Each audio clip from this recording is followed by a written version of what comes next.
Hello and welcome to this episode's Calling the Real You podcast. I'm your host, Pamela Horton, and I'm calling each and every one of the real you out. Today we are talking with Kristine Carlson.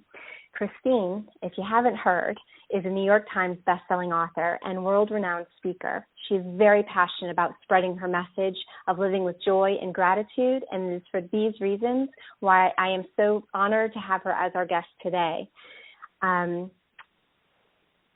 Life is one constant transition, right? We're going to be talking about transition. We're going to be talking about change.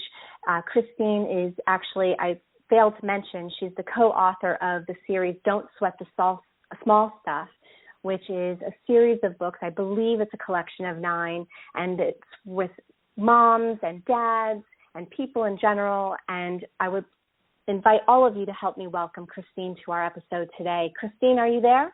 I am. Thanks, Pamela. So nice to be here.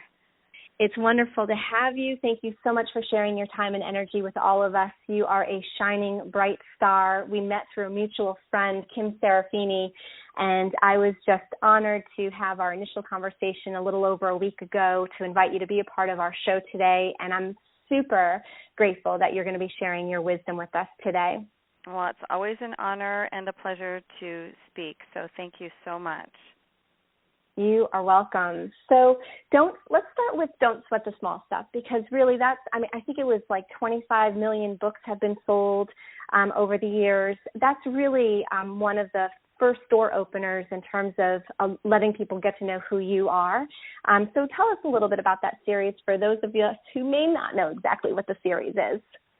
So I'm the co-author to that series with my late husband, Dr. Richard Carlson, and he wrote the first Don't Sweat the Small Stuff book over 20 years ago.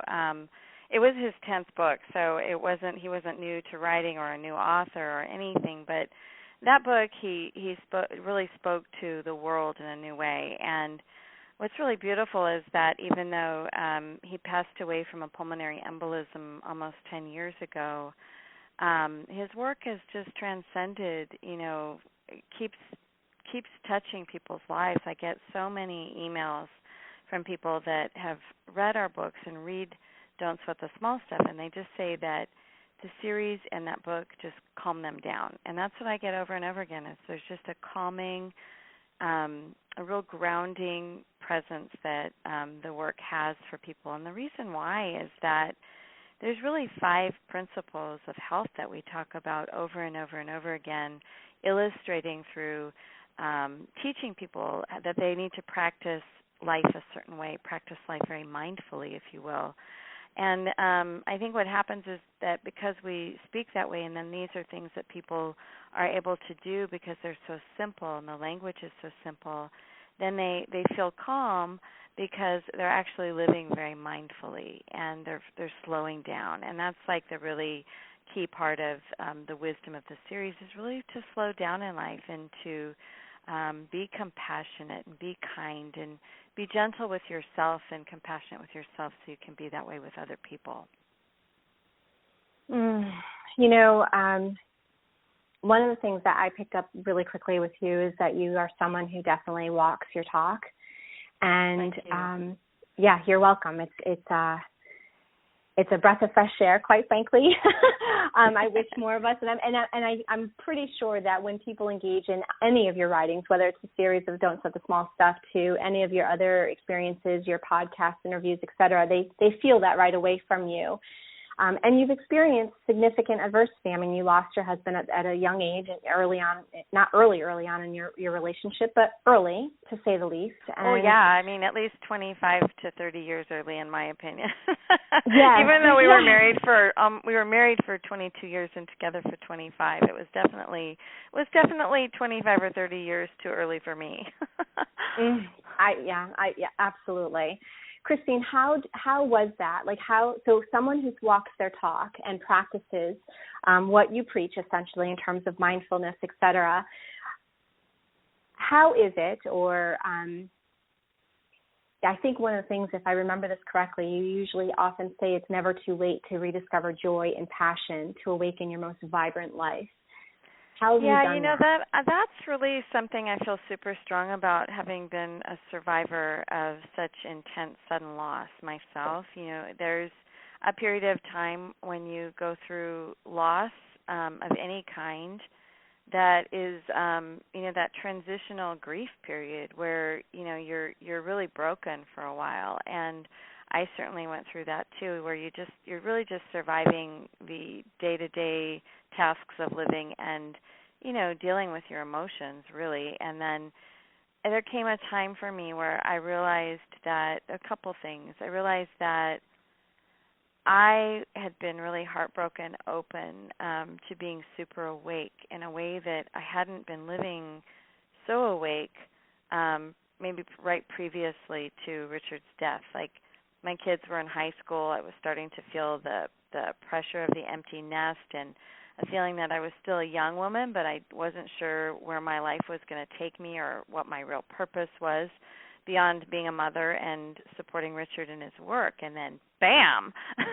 Mm-hmm. Right as I'm questioning that, it was like, whoa, like, talk about transition. It was like, if anybody knows what a pulmonary embolism is, it's essentially a blood clot that travels up the leg and it explodes in the lung. And that's what happened to my husband on a flight to New York. And so he had left the house the day before, and then we essentially never saw him again. And so it was sudden loss, very shocking to me and the girls and his family and all of his friends and his fans. I mean, incredibly shocking because he was such a vibrant man.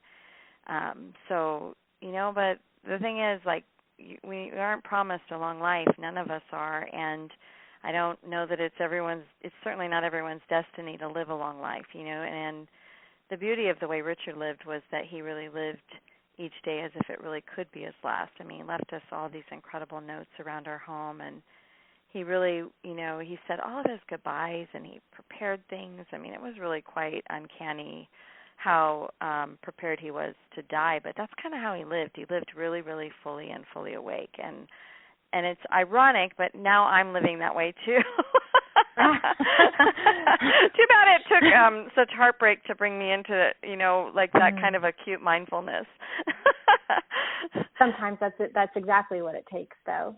Yeah, that's what I've been really clear that I don't want people to miss. I mean, I just spoke at an outdoor women's summit called Outessa the other day, and here I was speaking for REI at a cocktail party, and I thought, do I go into this story? And I'm like, yes, because that's my job, is to wake people up to their lives, because so many people are just walking around, going through the motions, so just sleepwalking through life. And I was too. That's why I know it's common, because here I was. I had everything, and I was feeling very passionless and very sort of, wonkered in the day-to-day routine of life and stuck in a rut. And so I know it happens to everyone. And so I feel like, I want to share this message with people because I don't want people to wait. I didn't have this message, really profoundly in my life before Richard died, although I do remember thinking about Katie Couric, and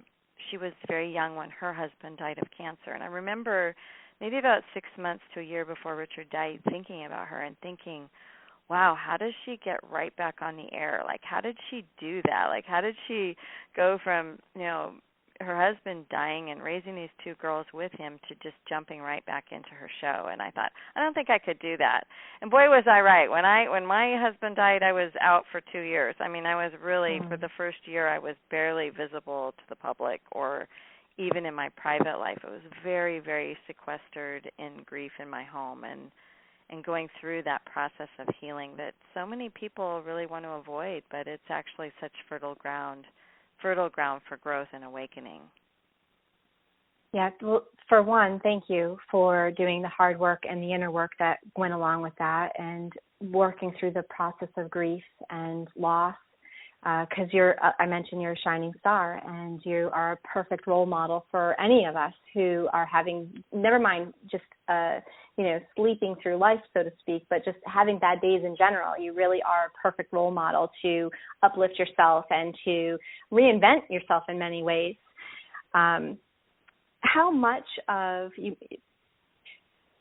Richard was really steeped in positive psychology. Yeah, kind of an early writer of it, actually. He was one of the first writers to write a book on happiness called "You Can Be Happy No Matter What." So yeah, he definitely was. He was definitely a pioneer. And how did you utilize that to your benefit through the grieving process, or did you at first in the beginning? What was that like, and what does it mean to you today? Well, I think that this is how it played out for me in a lot of ways. Reverting back to those 5 principles that I talked about, I'll just briefly share what they are. We were very well versed in a form of psychology that taught us about mental health, and at the time it was called psychology of mind. When Richard and I would go to seminars together and learn this kind of new form of psychology. This was years and years and years ago, 25, 30 years ago.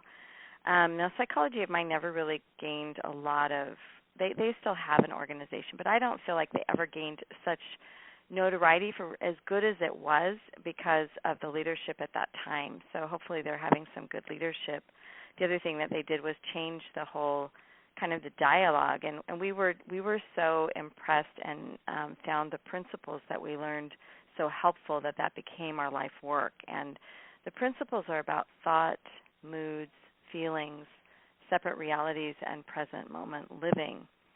So those are the kind of the keys that we talk about throughout the Don't Sweat the Small Stuff book series. And when I went through loss, I just knew that the way I had been practicing life for my whole adult life at that time was really a healthy way of life, and that people have often asked me, is there a way to prepare for loss? And the only thing I have to say is yes, because how you live your life this day and the next day and every day, you are preparing for loss if you're living very strong and very healthy and very balanced and a very happy life. Because even though nobody is happy when they're going through grief or they're going through loss, there is a part of you that is healthy and always knows how to return to a healthy mental state of mind. And it's not that you're unhealthy even in grief. Going through grief is actually a very healing, healthy process. It's very unhealthy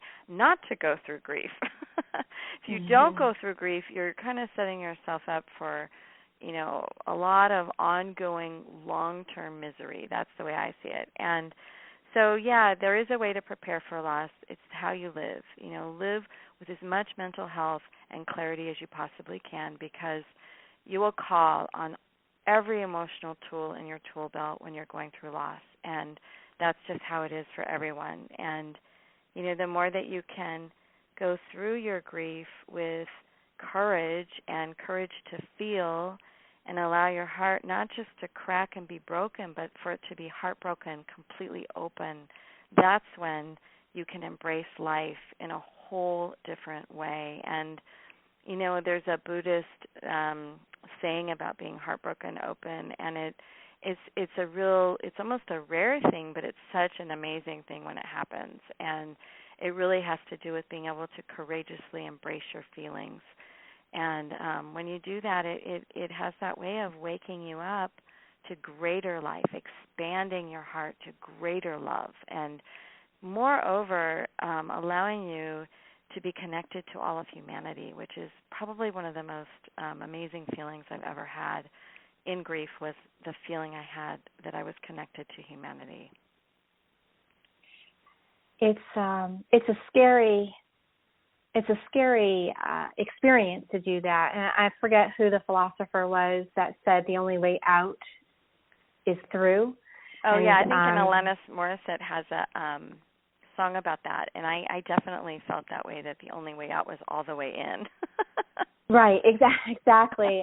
But it's not easy. It's extremely frightening, and fear is what holds us back. So you're an expert in terms of having your heart broken, unfortunately, right? And it's allowed you to grow and experience the magic of life. So somebody today who's experiencing despair or uncertainty or just significant fear, what is one thing that you could offer or say to that person who might be listening today that they could do right now, right in this very space, to possibly engage in positive psychology or the 5 principles or whatever the case may be? What's one thing that you can offer out to them? Well, the first thing I would say is that when we're in fear, I always say, lean into that fear, that just behind that fear really is who you are. So, we're talking about being the real you on your podcast. Mm-hmm. And what I found was when I was completely heartbroken open and my ego was annihilated with my heart, I found that the real me, the authentic me, was really able to come forward and shine. And I kind of enjoyed for a long time sitting in a space of stillness in a way that I never could before I went through this experience. I was always busy. And I remember just feeling like, oh my God, this feels so amazing. I just feel so me, and more me than I'd ever been in my life, which was so ironic and weird. And there's a way in which I realized what had happened, that my heart had been shattered, my ego had also been shattered. And while my ego was really low, my authentic nature and my true nature was really high and really loud, and really I was fully expressed. And that was just a beautiful thing. So I think that for me, the key in grief to access the 5 principles was to understand that when I wasn't being present moment oriented and living present moment, I was really living in the fear of my future or the regrets of my past. And I had several different tapes that were playing in my head about my fear of the future or my regrets of the immediate past. And so I would start to see these tapes that would play, and I would know, I'm just slipping into my past and I'm just slipping into my future.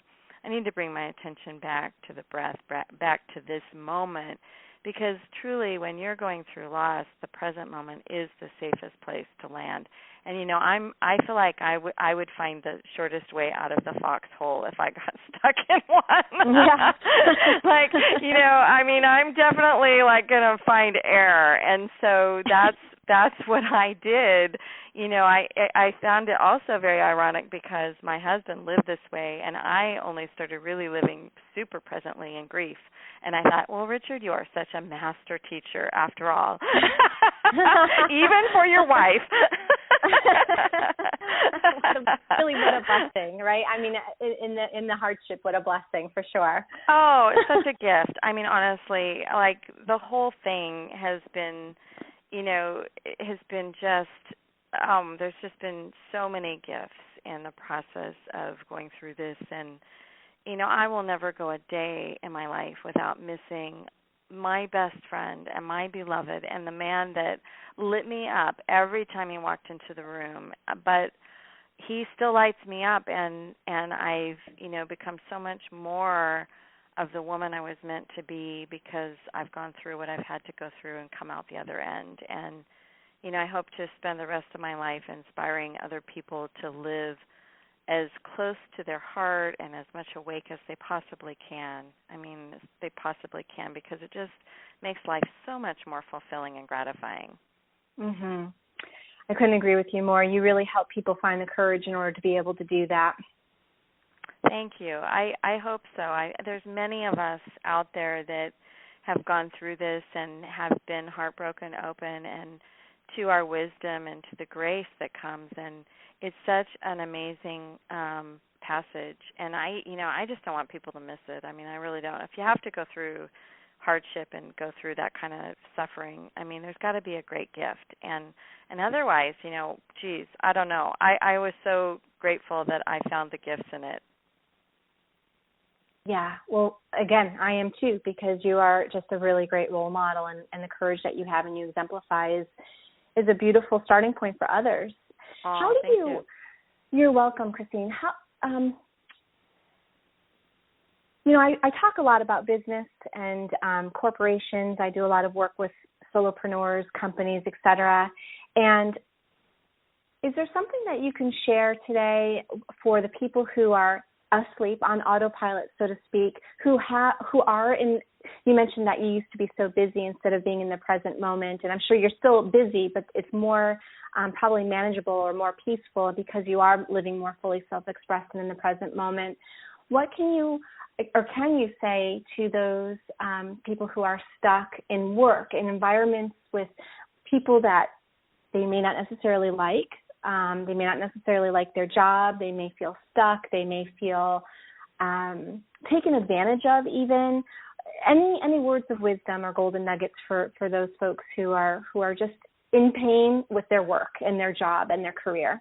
Yeah, well, there's a couple things that I would say to that. Like I've done a lot of work and coaching with different people who are at a crossroads in their career, and they're feeling very, a lack of passion in their career. And usually what I find is that there's a lack of engagement in all aspects of their lives. And so I say the word engaged because that just seems to describe it the most. And engaged really means to be feeling ignited, to be feeling alive about what you're doing. And in your marriage, in your off time, I mean, oftentimes it's the people that are the most burned out at work that just sit home on the weekends and they don't do anything fun. Like what I always tell people, you got to get your fun up. You have to change your life in ways that you can change, and you'll be so surprised what that does to your neuroplasticity, and and your neurons will get firing. You'll get all this dopamine rushing, and it will actually help you when you go back to work. And the other thing I have to say is just keep in mind that people at work are living their own reality, and we all live through our own separate reality, we see the world through our own unique lens, and that lens is built up over a lifetime, and it also changes a lot when people are going through struggles at home. You'll see people who are struggling with their health or struggling at home that just don't, they're not acting right. They don't seem to be receiving information the same. They're tired. They're grumpy. Just know that people are living through their own lens, and people have struggles, and people might be going through loss that they don't feel comfortable talking about at work. So I always say, and Richard always said, just cut people some slack, really. Try to be as compassionate and understanding as you can be, because you'll find that if you offer compassion and understanding, that does a lot for somebody to help them shift their attitude. That's oftentimes all anyone ever needs is just a hug or just a smile or just just a nod. It'll be okay, Mm-hmm. and it helps them get through their day. I think those are the kinds of things that our series offers people, and that's what I definitely focus on in my work is that kind of advice.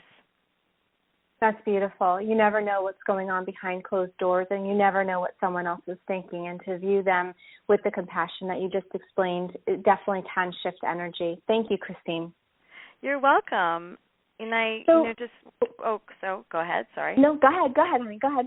I was just going to say, I have a free webinar that focuses on the 5 keys to igniting your most vibrant life, and you'll find some really, really good information in that webinar, and it's at KristineCarlson.com /5keys /. So all you have to do is go to KristineCarlson.com /5keys, and that's spelled out, and then /. And you can sign up for that webinar, and it has some really good information. And there is an offer at the end of it. It's a soft offer by me to join my What Now program, which is a 6-week mentorship course that's really affordable. And the cool thing is if you do it, you qualify for my What Now retreats, and those are a weekend away with me, which are really fun and really transformational. So I hope you watch the webinar. Excellent. Thank you for that. And I'll include the link when we do air the podcast or the episode of today. So thank you for letting us know that, Kristine. Thank you so much for sharing your time and your energy with us. Everyone, thank you for joining us and listening to the wisdom of Kristine Carlson. I want to thank several Pamela. people. Thanks for the work that you do and for having me on. I really so appreciate it. My pleasure. My pleasure. And before we hang up, there's just a few more folks that I need to thank, and that is Reverend Patricia Brooks, for without her and her platform of Sacred Stories, Calling the Real You podcast would not exist, and her support and encouragement, as well as Lisa Imperante of Lux Salon and Spa, Yolanta Bremer of Yola Portraits, Karen DeFelice of Karen DeFelice Designs, and, of course, Jim Oliver for his transformational music. Have a wonderful day, everybody. Thank you again for allowing me to help call the real you out, and we'll see you next time. Thank you, Kristine. Bye-bye. Thank you. Bye.